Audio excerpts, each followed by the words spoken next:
어서 오세요, 어르신. 은행 로비. 사람들의 시선이 스쳤어요. 하지만 한 여자만은 달랐습니다. 밝게 웃으며 노인에게 다가갔어요.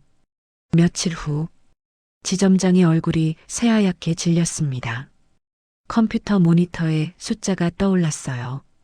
7,500억 원. 그의 입이 벌어졌습니다. 저 초라한 노인이 이 놀라운 반전의 이야기가 궁금하시다면 구독 버튼을 눌러주세요. 알림도 꼭 설정해주세요. 모든 것은 며칠 전 한 남자의 결심에서 시작됐습니다. 서울 도심 60층 빌딩 꼭대기. 장태준은 창밖을 바라보고 있었습니다. 65살 여전히 카리스마가 넘쳤죠. 아버지, 말씀드릴 게 있습니다. 30대 초반 아들 준혁이 들어왔습니다. 눈빛은 흔들리지 않았어요. 결혼하고 싶은 사람이 있습니다. 태준의 표정이 미세하게 변했습니다. 예상했던 일이었죠. 상대는 누구지? 하나은행 역삼지점 한채린입니다. 은행 대리예요. 태준은 고개를 끄덕였습니다. 하지만 준혁의 다음 말이 공기를 바꿨어요. 그런데 아버지, 그분은 어렸을 때 부모님을 잃고 고아원에서 자랐습니다. 순간 정적이 흘렀습니다. 태준의 손가락이 책상을 두드리기 시작했어요. 탁, 탁, 탁. 뭐라고? 목소리가 낮아졌습니다. 하지만 스스로 장학금 받아 대학을 졸업했고 은행에서도 인정받는 직원입니다. 무엇보다 마음이 따뜻한 사람이에요. 태준이 벌떡 일어났습니다. 의자가 뒤로 밀렸어요. 우리 집안이 어떤 집안인지 알고 하는 소리냐? 가문의 격이 있어. 신분이 맞아야 한다고. 아버지, 시대가 변했습니다. 시대가 변해도 변하지 않는 게 있어. 태준의 목소리가 사무실을 가득 채웠습니다. 그때 30년 전이 떠올랐어요. 25살 비 내리는 골목. 작은 우산 하나를 함께 쓰던 여자 민지. 태준아, 우리 평생 함께하자. 하지만 선대 회장이었던 아버지는 단호했습니다.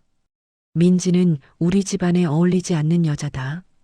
결국 태준은 민지를 떠나보냈죠. 명문가 딸과 정략 결혼을 했지만 오래가지 못했습니다. 아버지, 준혁의 목소리가 현실로 돌아오게 했어요. 저는 아버지처럼 살고 싶지 않습니다. 혼자 식사하시고 혼자 잠드시는 그런 삶 말입니다. 그 말이 가슴에 비수처럼 꽂혔습니다. 나가. 아버지, 이 결혼 반대하시면 저는 아버지와 인연을 끊겠습니다. 나가라고 했다. 문이 닫혔습니다. 혼자 남은 태주는 주먹을 꽉 쥐었어요. 서랍 깊숙한 곳에서 민지의 낡은 사진을 꺼냈습니다. 미안해, 민지야. 나는 또다시 사랑하는 사람을 내 손으로 내쫓고 있구나. 태주는 눈을 감았습니다. 그리고 결심했어요. 내가 직접 확인해 봐야겠어. 그 여자가 정말 우리 아들에게 어울리는 사람인지. 며칠 후 아침, 태주는 드레스룸 구석 옷장을 열었습니다. 30년 전 옷들이 걸려 있었어요. 낡은 파카, 바랜 청바지, 해진 운동화. 거울 앞에 섰습니다. 초라한 노인이 보였죠. 이제 됐어. 지하철을 탔습니다. 30년 만이었어요. 사람들이 슬쩍 자리를 피했습니다. 역사역에서 내려 은행으로 향했습니다. 갑자기 하늘이 어두워지더니 빗줄기가 쏟아졌어요. 아이고, 비명소리가 들렸습니다. 70대 할머니가 넘어져 있었어요. 장바구니가 뒹굴고 과일들이 흩어졌죠. 사람들은 힐끗 보고 지나갔습니다. 그때 한 여자가 뛰어나왔어요. 은행 유니폼을 입은 젊은 직원. 우산도 없이 빗속으로 뛰어들었죠. 할머니, 괜찮으세요? 어디 다치신 데는 없으세요? 여자는 무릎을 꿇고 할머니를 부축했습니다. 유니폼이 흠뻑 젖었지만 아랑곳하지 않았어요. 흩어진 과일을 주워 담았죠. 천천히 가세요. 조심하시고요. 할머니를 안전하게 안내한 뒤 여자는 돌아섰습니다. 온몸이 비에 젖어 있었지만 얼굴엔 환한 미소가 있었어요. 태주는 멍하니 바라봤습니다. 가슴이 쿵하고 울렸어요. 30년 전 민지가 똑같이 했었죠. 지금은 체면이 아니라 사람이에요. 민지의 목소리가 귓가에 생생했습니다. 명찰을 보니 한채린. 아들이 사랑한다는 바로 그 사람이었어요. 저녁, 은행 근처 편의점. 채린이 혼자 컵라면을 먹고 있었습니다. 창밖엔 비가 내렸죠. 옆 테이블에 가족이 앉았어요. 아이의 생일이었습니다. 엄마, 케이크. 아빠, 빨리. 촛불을 끄는 아이. 박수치는 부모. 환한 웃음소리. 채리는 그 모습을 조용히 바라봤습니다. 손에 든 젓가락이 멈췄어요. 휴대폰을 꺼냈습니다. 오래된 사진 하나. 고아원 앞에서 찍은 단체 사진이었죠. 20명 남짓한 아이들. 채리는 그 중 한 명이었습니다. 생일 축하해. 옆 테이블에서 노래가 들렸어요. 채리는 휴대폰을 내려놓고 라면을 후루룩 마셨습니다. 표정이 굳어 있었죠. 건물 밖. 태준이 우산을 쓰고 그 모습을 지켜보고 있었습니다. 편의점 창 너머 혼자 앉은 채린. 옆 테이블에 행복한 가족. 그 대비가 선명했어요. 저 아이도 혼자구나. 태주는 작게 중얼거렸습니다. 마음 한구석이 따뜻해지면서도 쓰렸어요. 하지만 고개를 저었습니다. 아직은 확신할 수 없어. 사흘 후 태주는 다시 은행을 찾았습니다. 로비는 사람들로 붐볐어요. 어르신, 키오스크 이용하시면 더 빠르세요. 채린이 다가왔습니다. 키오스크요? 태주는 당황한 표정을 지었어요. 걱정 마세요. 제가 도와드릴게요. 채린은 가방에서 카드를 꺼냈습니다. 큰 글씨로 적힌 시니어 도움 카드였어요. 제가 직접 만든 거예요. 어르신들이 쉽게 사용하시라고요. 카드에는 그림과 함께 순서가 적혀 있었습니다. 채린이 하나씩 설명했어요. 먼저 통장을 여기에 넣으시고요. 비밀번호 누르실 때는 제가 가려드릴게요. 채린은 자연스럽게 몸을 돌려 다른 사람들이 볼 수 없게 해줬습니다. 작은 배려였지만 태준은 놀랐어요. 거래를 마치고 태준이 물었습니다. 이거 다음에도 혼자 할 수 있을까요? 채린의 눈빛이 반짝였어요. 어르신, 휴대폰 있으세요? 태준이 구형 스마트폰을 꺼냈습니다. 채린은 휴대폰을 받아 빠르게 설정했어요. 글자 크기 크게 해드렸어요. 여기 아이콘 누르시면 바로 저희 은행 고객센터로 연결돼요. 명함을 꺼내 뒷면에 이름을 적었습니다. 한채린이에요. 다음에 어려우시면 제 이름 말씀하세요. 도와드릴게요. 태주는 명함을 받으며 손이 떨렸습니다. 진짜 감동이었어요. 정말 고맙습니다. 당연한 거예요. 채린이 환하게 웃었습니다. 지점장이 다가왔어요. 한채린 대리, 창구로 돌아가. 차가운 목소리였습니다. 채린은 여전히 미소를 잃지 않았어요. 네. 어르신, 조심히 가세요. 태주는 한참 그 자리에 서 있었습니다. 손에 든 명함을 내려다봤어요. 진심이었어. 하지만 아직 확신할 수 없었습니다. 한 번 더 봐야 했어요. 일주일 후 태주는 또다시 은행을 찾았습니다. 오늘은 분위기가 달랐어요. 지점장 최민수는 계속 손목시계를 확인하며 직원들에게 지시하고 있었습니다. 옆에 앉은 사람이 속삭였어요. 오늘 300억대 VIP가 온대요. 태주는 귀를 기울였습니다. 오늘 채린의 진짜 모습을 볼 수 있을 거라고 생각했어요. 지점장이 직원들을 불러 모았습니다. 채린도 그 중 한 명이었죠. 오늘 11시에 박 회장님 오신다. 절대 실수 없도록. 지점장의 목소리가 떨리고 있었어요. 긴장한 게 분명했죠. 한채린 대리, 내가 응대해. VIP 전담이니까. 그때 채린이 조심스럽게 말했습니다. 지점장님, 제가 11시에는 예약 상담이 있어요. 지난주에 잡아둔 건데요. 취소해. VIP가 더 중요하잖아. 지점장이 날카롭게 대답했습니다. 채린의 표정이 미묘하게 굳었어요. 하지만 손님과의 약속인데요. 약속? VIP 300억이랑 비교가 돼? 지점장의 목소리가 커졌습니다. 다른 직원들이 눈치를 보며 고개를 숙였어요. 알겠습니다. 채린이 작게 대답했습니다. 하지만 태주는 그녀의 눈빛에서 뭔가 불편한 감정을 읽었어요. 직원들이 흩어지고 채린이 창구로 돌아왔습니다. 한숨 쉬는 모습이 보였어요. 태주는 번호표를 뽑고 기다렸습니다. 10시 50분 고급 정장을 입은 남자가 비서들과 함께 들어왔습니다. 지점장이 황급히 달려가 허리를 굽혔어요. 박 회장님, 어서 오십시오. 평소와 완전히 다른 태도였죠. 지점장은 로비를 둘러보다 채린을 발견했습니다. 한채린 대리, 지금 당장 VIP 룸으로 와. 큰 소리였습니다. 사람들이 쳐다봤어요. 채린의 얼굴이 붉어졌지만 침착하게 대답했죠. 손님 상담 중입니다. 지점장님. 상담은 나중에 해. 지금 당장 와. 지점장님. 채린의 목소리는 낮았지만 또렷했습니다. 지금 상담 중인 고객님이 먼저입니다. 순간 로비가 조용해졌어요. 뭐, 지금 나한테 말대꾸하는 거야? 말대꾸가 아닙니다. 원칙을 말씀드리는 거예요. 채린은 한 발짝도 물러서지 않았습니다. 눈빛은 흔들리지 않았어요. 태주는 가슴이 두근거렸습니다. 저 작고 여린 여자가 지금 거대한 압력 앞에서 꿋꿋이 서 있었죠. 원칙?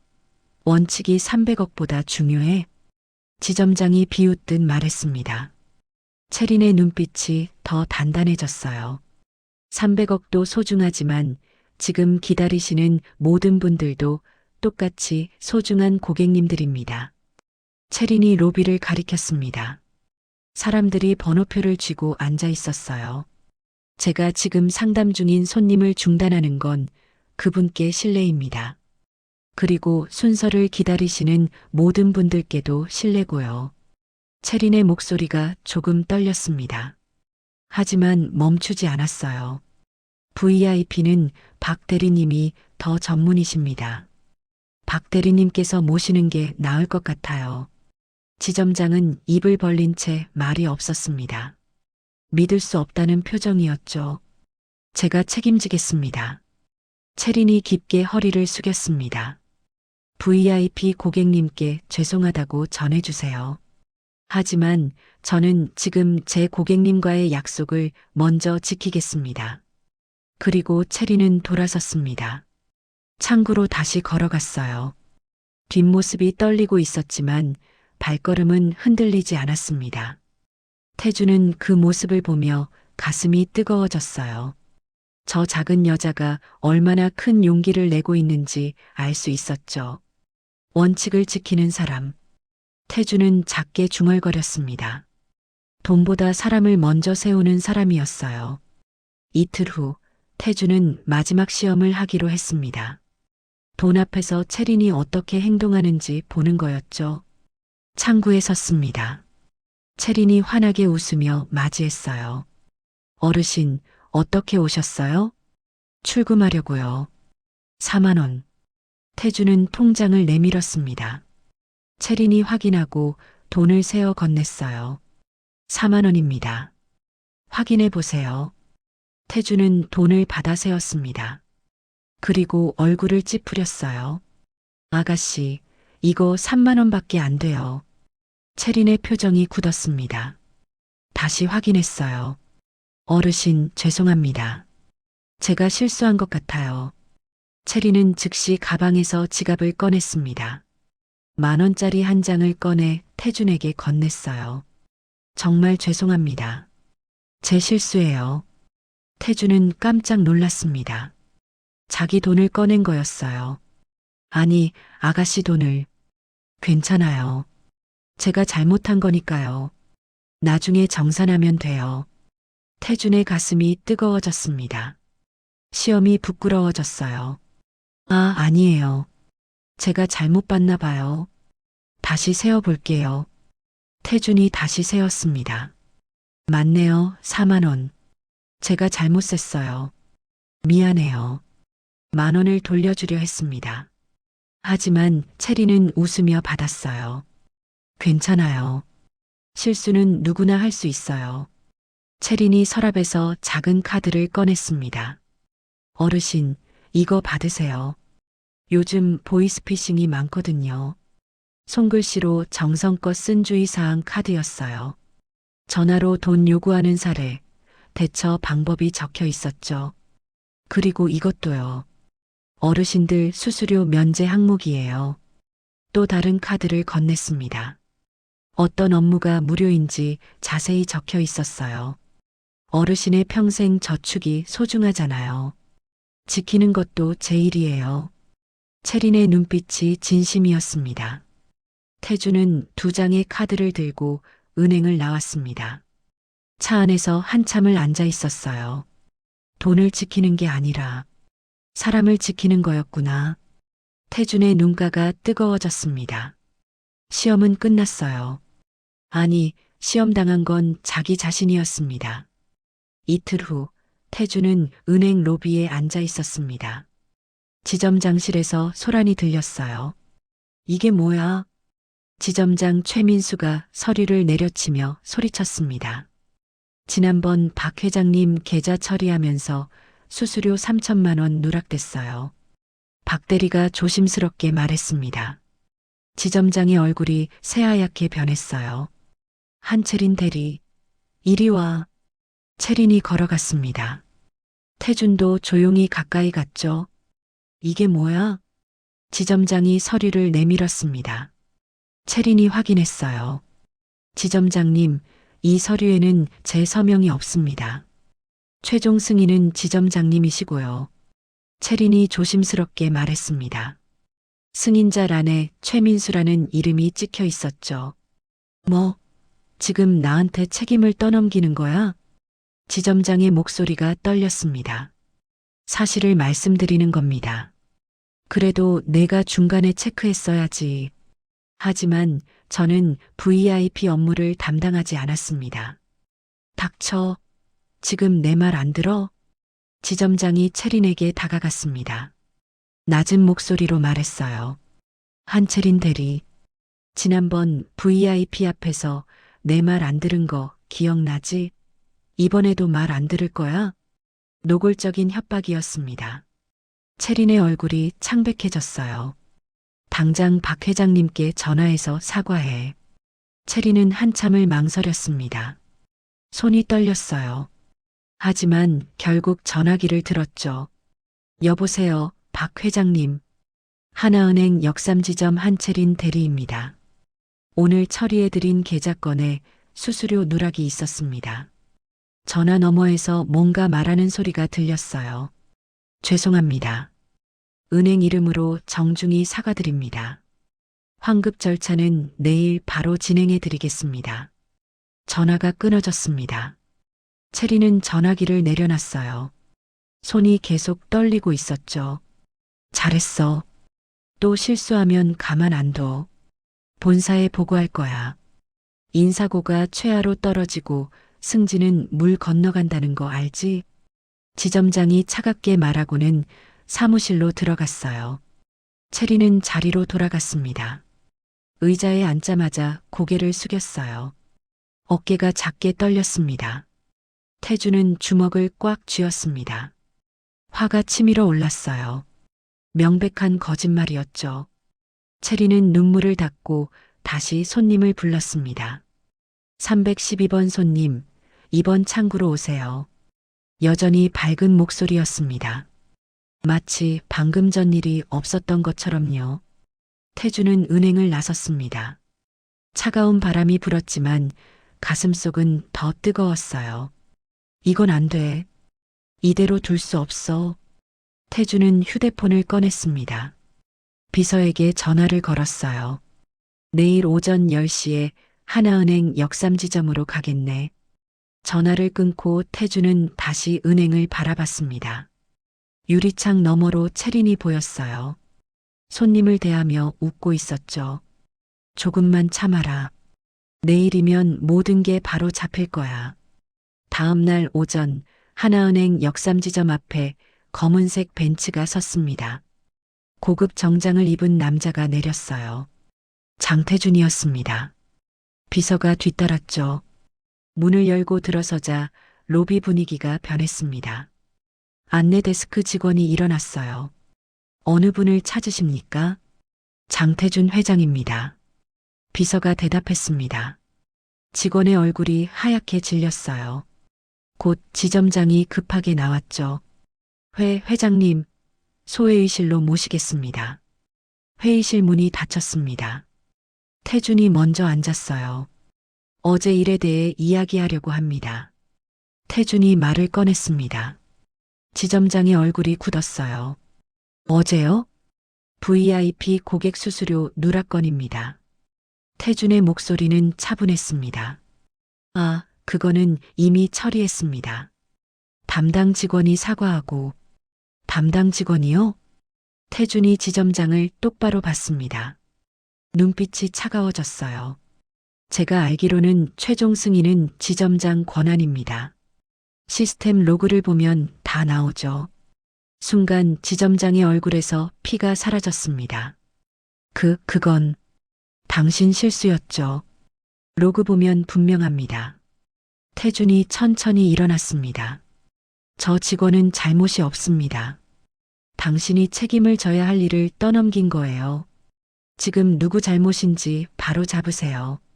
알겠습니다. 바로 잡겠습니다. 지점장의 목소리가 떨렸습니다. 태주는 주머니에서 명함을 꺼냈어요. 테이블 위에 놓았죠. 이 지점에 제 예금이 얼마나 있는지 아십니까? 지점장이 명함을 받습니다.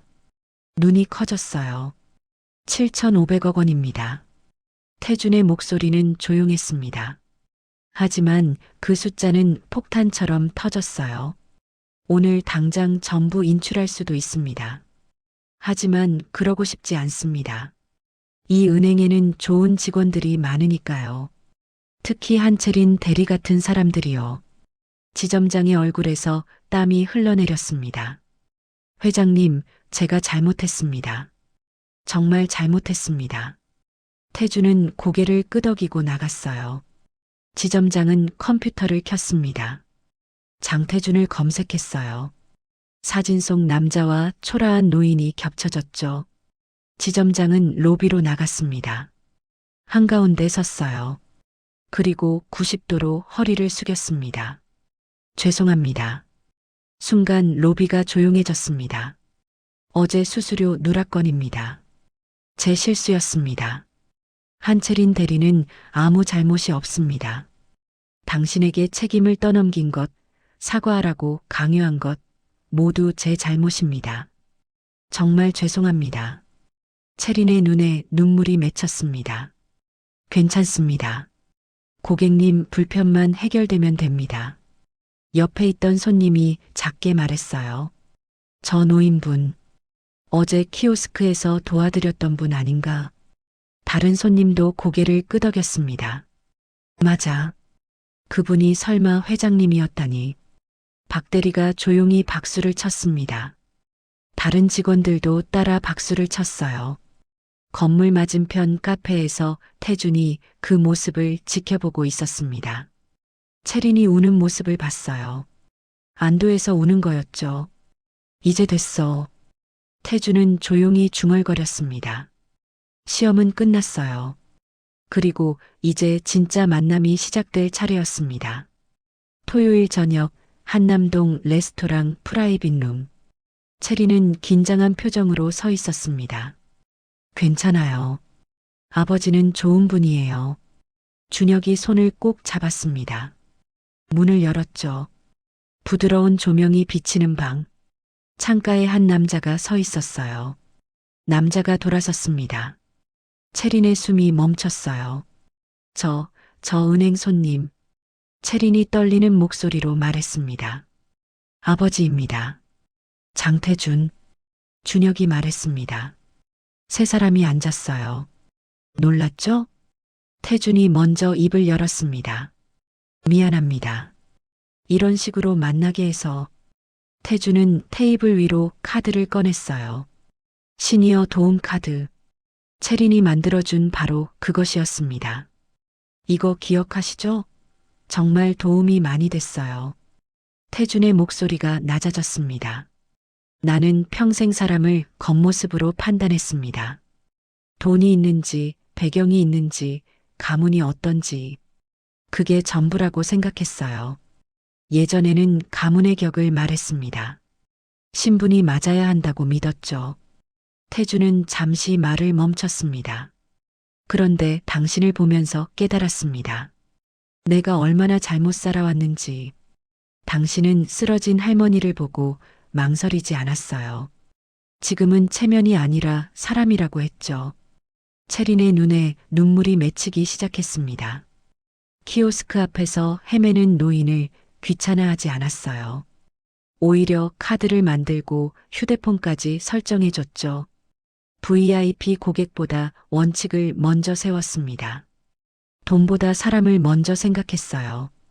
태준의 눈가가 촉촉해졌습니다. 3번을 봤습니다. 3번 모두 당신은 똑같았어요. 초라한 노인 앞에서도, 지점장 앞에서도, 억울한 누명을 쓸 때도 당신은 변하지 않았습니다. 태준은 자리에서 일어났습니다. 채린에게 걸어와 깊게 허리를 숙였어요. 용서해 주세요. 당신을 의심했던 것, 고아원 출신이라고 무시했던 것, 배경이 없다고 깔봤던 것, 모두 제 잘못입니다. 태준의 눈에 눈물이 맺혔습니다. 당신은 돈보다 사람을 먼저 세우는 사람입니다. 권력보다 원칙을 먼저 세우는 사람이에요. 제발 우리 아들을 잘 부탁합니다. 그리고 우리 며느리가 되어주세요. 채리는 소리 없이 울고 있었습니다. 태준의 두 손을 맞잡았어요. 아버님, 고개 드세요. 제발. 태준이 천천히 고개를 들었습니다. 채린이 말했어요. 제가 더 감사합니다. 저 같은 사람을 받아주셔서. 태준은 고개를 저었습니다. 아닙니다. 내가 더 감사해요. 당신 같은 며느리를 맞이하게 돼서. 태준은 채린을 꼭 안았습니다. 평생 아버지가 없었던 채린에게 이것은 처음 느끼는 아버지의 온기였어요. 이게 제 첫 가족이네요. 채린이 눈물 섞인 목소리로 말했습니다. 준혁은 그 모습을 보며 조용히 미소 지었습니다. 눈물이 흘렀지만 행복한 눈물이었죠. 태준은 채린을 놓고 준혁을 바라봤습니다. 고맙다. 내가 먼저 알아봐줘서. 준혁은 고개를 끄덕였어요. 아버지가 행복하셨으면 좋겠어요. 태준은 두 사람을 번갈아 봤습니다. 그리고 조용히 말했어요. 이제 알겠구나. 진짜 가문은 피가 아니라 마음이었단 걸. 진짜 격은 신분이 아니라 사람을 대하는 태도였다는 걸. 창밖으로 봄바람이 불었습니다. 따뜻한 바람이었어요. 세 사람은 그렇게 오래 서 있었습니다. 서로를 안고 눈물을 흘리고 웃었죠. 오랫동안 닫혀있던 태준의 마음이 드디어 열렸습니다.